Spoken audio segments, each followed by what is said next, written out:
काय तर उलटं सुलटं बोलून हे करून हे करण्यापेक्षा जर कार्यकर्त्यात संभ्रमण अवस्था आणून जर हे करत असतील तर आम्ही जसं तसं उत्तर त्यांना नक्की देऊ.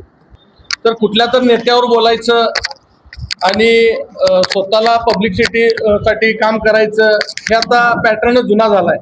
पाहूया ते विस्तृत बातम्या. काँग्रेस नेते विश्वजित कदम यांच्यावर गोपीचंद पडळकर यांनी केलेल्या टीकेनंतर सांगली शहरातील काँग्रेस नगरसेवकांमध्ये संतापाचे वातावरण निर्माण झाले.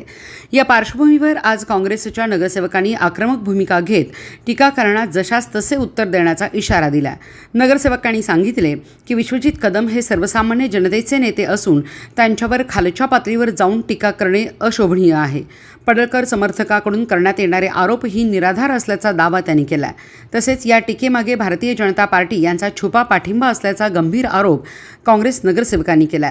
राजकीय हेतूने कदम यांची प्रतिमा मलिन करण्याचा प्रयत्न होत असल्याचेही त्यांनी नमूद केले.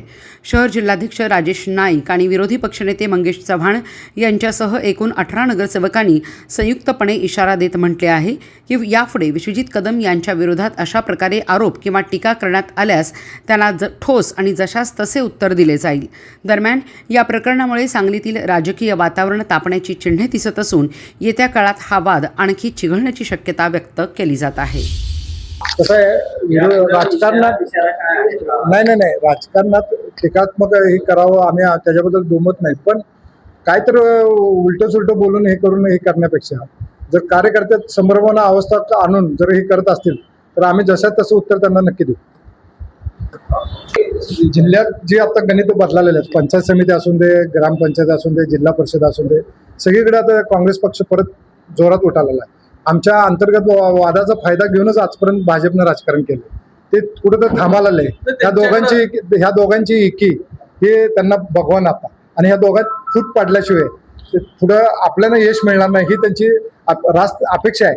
त्यामुळे तिने भांडणं लावायचा धंदा करायचा. पण कार्यकर्ते आम्ही आता तुम्ही बघितलाय ते सगळे कार्यकर्ते एक दिलानं काम करावले दोन्ही नेत्यांच्या नेतृत्वाखाली, त्यामुळे कुठेही अडचण येणार नाही. आणि जर असं जर नेत्यावर आमच्या टीका करत राहिले तर आम्ही त्याला रस्त्यावर उतरून सुद्धा निर्णय देऊ.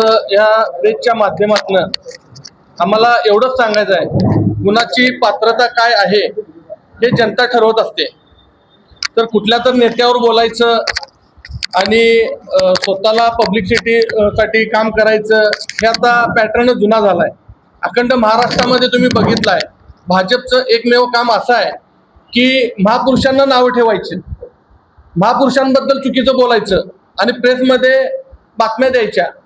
तर त्याच पद्धतीनं आज सांगली जिल्ह्यामध्ये पण हा प्रकार होत आहे की आता नेत्यांवर बोलायचं.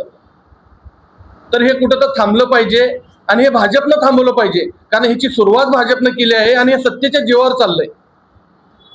तर लवकरात लवकर ह्या गोष्टीला कुठं तर ह्या भाजपनं घालणं गरजेचं आहे. त्या कार्यकर्त्यांना त्या नेत्यांना भाजपनं सांगणं गरजेचं आहे. नाहीतर सगळ्या जनतेला समजून चुकलं आहे ह्याचं बी कुठनं निर्माण व्हायला लागलं. तर एवढंच ह्या प्रेसच्या माध्यमातून आम्हाला सांगायचं आहे.